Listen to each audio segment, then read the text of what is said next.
Halo cuy, balik lagi nih di channel Gadget. Kayaknya nih ya, Xiaomi udah bosan kali ya diceng-cengin sama para kompetitornya cuy. Sampai dia ngeluarin HP ini, Xiaomi 13T yang kolaborasi sama Leica. Nah, buat kamu yang nggak tahu Leica itu apa, jadi Leica itu salah satu brand kamera dari Jerman yang harga produknya itu gila banget cuy. Untuk spek yang biasa aja bisa sampai puluhan juta, sedangkan spek yang tingginya bisa sampai ratusan juta. Buset, memang kamera impian banget tuh dah. Terus nih ya, sebenarnya Xiaomi X Leica ini udah kolaborasi 2 tahunan, sekitar 2 tahunan. Cuman baru resmi masuk di Indo tanggal 6 Oktober kemarin.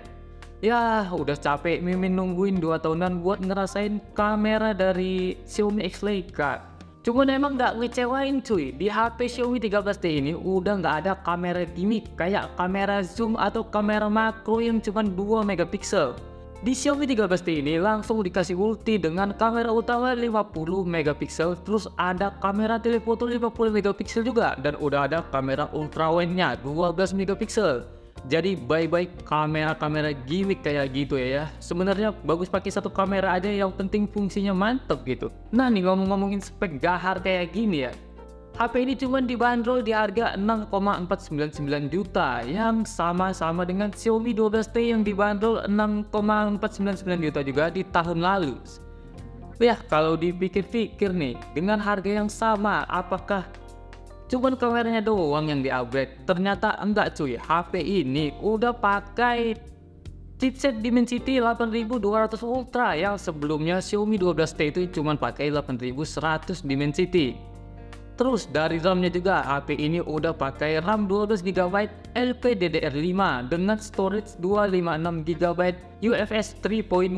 Gimana? Kece banget nggak? Dan ada satu lagi upgrade-annya menurut Mimin paling mantep, itu dia ada di sertifikasi IP68 water resistant. Nah, jadi HP ini udah tahan air cuy. Jadi buat kamu yang sering berpergian di luar rumah atau sering kegiatan outdoor, HP ini cocok banget karena pastinya udah tahan sama percikan air hujan ataupun percikan air keringat. Jadi kalau untuk buat jogging atau buat kerja di luar ruangan, HP ini cakep banget. Terus dari desainnya atau dari warnanya, HP ini punya 3 varian warna. Yang pertama Alpine Blue yang kayak punya Mimin pegang, terus ada Meadow Green itu warna hijau, dan ada warna black ya, warna hitam biasa. Cuman yang varian unggulannya ada di warna Alpine Blue ini, karena dari desainnya sendiri HP ini ya bertekstur kayak kulit jeruk, sedangkan yang warna Meadow Green dan warna hitamnya itu teksturnya itu kilat cuy.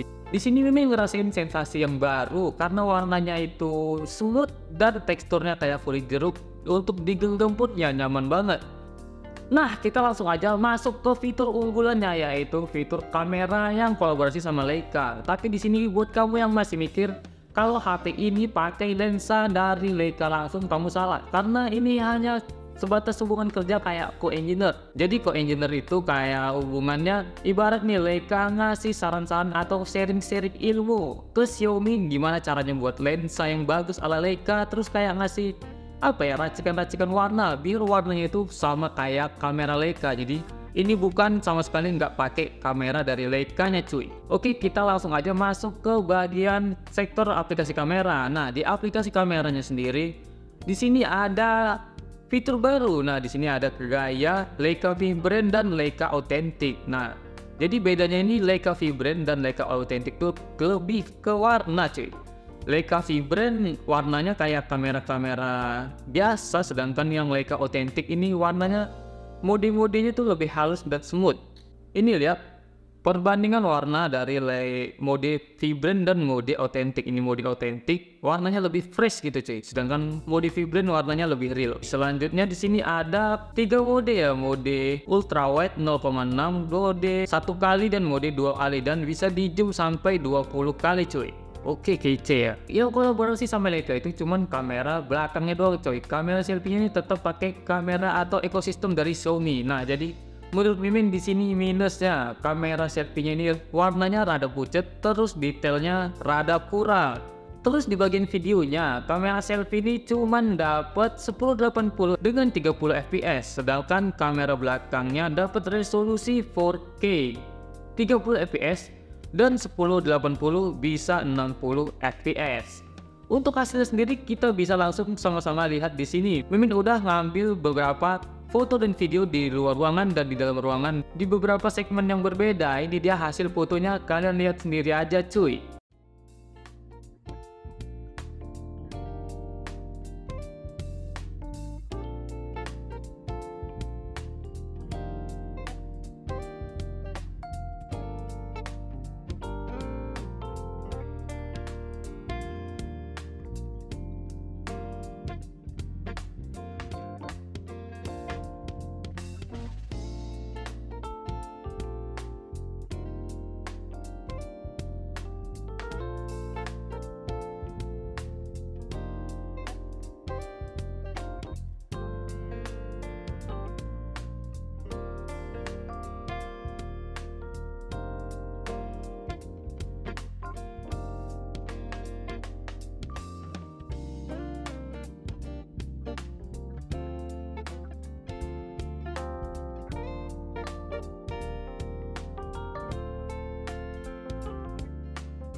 Nah nih ngomongin tentang video tadi, di sini ada fitur yang Mimin demen banget. Jadi waktu kita nge-record video, di sini kita bisa atur sendiri, mau pindah-pindah lensa gitu cuy, mau dari ultra wide, habis itu mau masuk ke kali 1 sampai nge-zoom banget, tanpa recordnya itu diberhentiin. Jadi record jalan terus, kita bisa pindah-pindah lensa. Nah ini cocok banget yang buat untuk video sinematik ya cuy. Terus nih ada keunggulan lainnya yang menurut Mimin juga bagus banget. Di sini ada pilihan warna juga yang disediain sama Leica. Jadi ada namanya Leica Nat, ada Leica BW Nat. Nah di sini warnanya hitam putih ya. Jadi banyak kayak racikan-racikan warna atau tema yang dikasih sama Leica ini. Selanjutnya kita masuk ke segmen atau segi dari performanya. Di performanya Mimin udah tes di Antutu Benchmark. Dia dapat skor 874 ribuan, ya lumayan tinggi. Cuman masih kalah dari skor Antutunya tuh Poco F5. Poco F5 tuh bisa sampai 1 juta kalau Mimin gak salah skor Antutunya. Karena emang disokong sama chipset dari Snapdragon 8 Gen 2-nya. Sedangkan di sini Xiaomi 13T cuman dapat 874 ribuan cuy. Dan yang paling tinggi itu ada di CPU-nya, Dimensity 8200-nya dapat 254.000. Sedangkan GPU-nya dapat 227.000 dengan Mali G610. Sebenarnya skor Antutu segini untuk harga segitu tuh udah lumayan cukup tinggi. Ya kita bisa bandingin karena di Poco kemarin dapat 1 juta, cuman ya menurut Mimin kameranya sendiri ya kurang sih. Cuman kalau untuk di Xiaomi 13T ini dengan skor segini dan kamera yang cukup mumpuni ya wajar-wajar aja sih skornya segini. Terus Mimin tadi coba juga ngetes multitouch, dapat 10 multitouch dengan sempurna dan gampang banget untuk ngedapetin 10 multitouch. Ya ini udah hal yang wajar. Maklum aja harga segini dapat multitouch 10 ya kali harga 6.500.000 dapat 5 multitouch itu ya lucu sih. Dari tadi kita ngomongin soal fitur unggulannya kayak kamera dan lain-lainnya, kita belum ngomongin fitur dari layarnya. HP ini pakai layar AMOLED dengan refresh rate 144Hz. Wow, lumayan tinggi. 144Hz-nya cuman bisa dipakai di mode game. Sedangkan kalau kita scroll kayak gini atau lagi sosial media itu cuman bisa 120Hz doang mentok. Kayak kalau gitu 144Hz-nya untuk main game doang. Nanti bakal kita tes main Mobile Legends dan Genshin Impact dapat settingan yang berapa ya. Terus tadi juga Mimin udah ngecas HP ini dari 1% sampai 90% cuy. Nah Mimin charger HP ini tadi di jam 10.12 itu posisi 1% dan di jam 11.02 dia 90% handphonenya. Nah, jadi butuh waktu 54 menit untuk menuju dari 1% ke 90%. Ya, menurut Mimin itu dibilang cepet juga enggak, dibilang lambat ya juga enggak. Ya, gitu dah. Selanjutnya Mimin mau langsung aja tes main Mobile Legends, mau nyoba refresh rate yang 144 Hz tadi.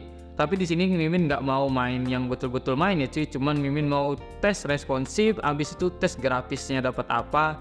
Nggak selebihnya nanti Mimin bakal buat video lain untuk ngetes gaming biar lebih puas gitu ngetesnya, karena ya kepanjangan juga pasti kalian bosan kan sama videonya. Nah, untuk settingannya sendiri di sini dia jelas dapat ultra sama ultra. Di sini Mimin mau main mode praktis aja kali ya biar lebih cepat. Ini kita udah nyampe ke dalam gamenya. Dari gamenya aja sendiri responsifnya dapat, gak ada toast delay sama sekali.